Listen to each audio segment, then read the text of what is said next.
So we got the moon in Taurus. So you need to be reactive responding to fixed Earth, being stable, practical, and of course having patience. And of course, this is going to basically put you into the perspective of leading to the full moon.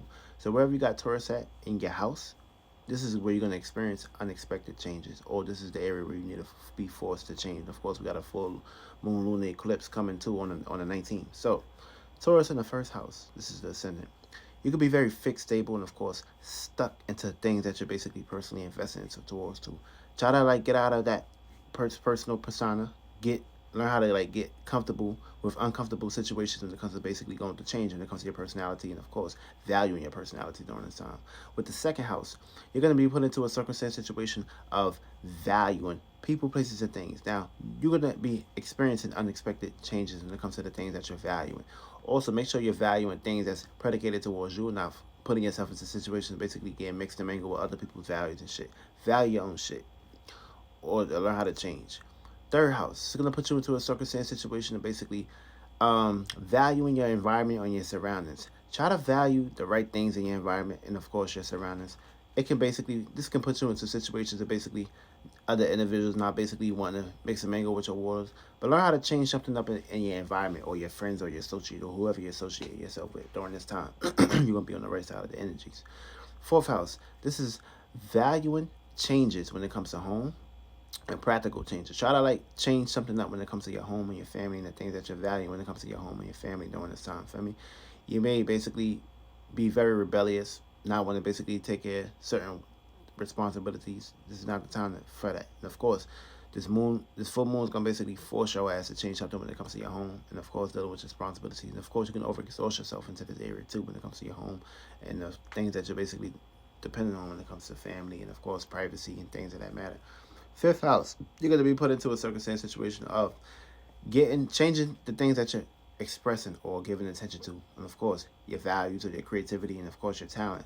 These things need to basically be changed on the time, or you may go through a transformation to basically find a better way to basically change it during the time. So change the way you do things when it comes to expressing things or putting things out there or basically being seen for something. Sixth house. This is basically changing your routine, your work ethics, and of course, things that you do on a day-to-day basis. See, that routine may not be working on this time. So you need to come up with a new way of doing things when it comes to your routine. And of course, not getting too lost into the past routines. Getting more inclined to the new routines and the new ethics and of course the new ways to basically deal with your health. Seventh house. This is basically dealing with changes when it comes to relationships, partnerships, and of course romance or however relationship going on this time. If you know you're not relating, compromising with this individual, it's time to relate that shit. Trying Moon and Taurus. Now, if you got Taurus in your eighth house, this is opposing, opposite. You can experience a full moon circumstance situation because you can be basically very clingy towards something, very stable towards something. Learn how to transform something, of course. Let these desires go. The desires that you value, truly love, and appreciate can basically go through some unexpected change. So learn how to change when it comes to the things that you desire for, things that you're passionate towards. Keep these things hidden. Learn how to basically transform these things in a hidden persona. Try not to tell everybody your business. Feel me? You'll be alright. Now, the ninth house. Ninth house. This is valuing experiences or experiencing unexpected changes when it comes to the experiences. See, when it comes to the experiences, you need to make sure that you're valuing the right experiences. And of course, this is going to be a learning process for you in this perspective. Actually, nah, it's going to be a gift. Also, you're going to have the gift to basically change the things that you. Oh, actually, 10th house. When it comes to 10th house, you're going to basically be put into a circumstance situation of changing your status, your career, and of course your business, of course your goals, switching these things up, and of course you may experience unexpected changes in this area too.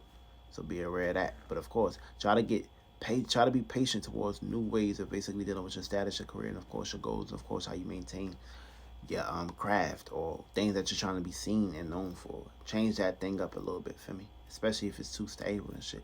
This lunar eclipse is full moon, and Taurus is gonna force you to change that shit. And also you got Uranus and Taurus too.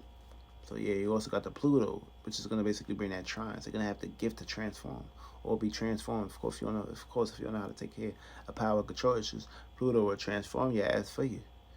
Real shit. Now, second house. See, Taurus. See The 11th house, it falls here in Taurus.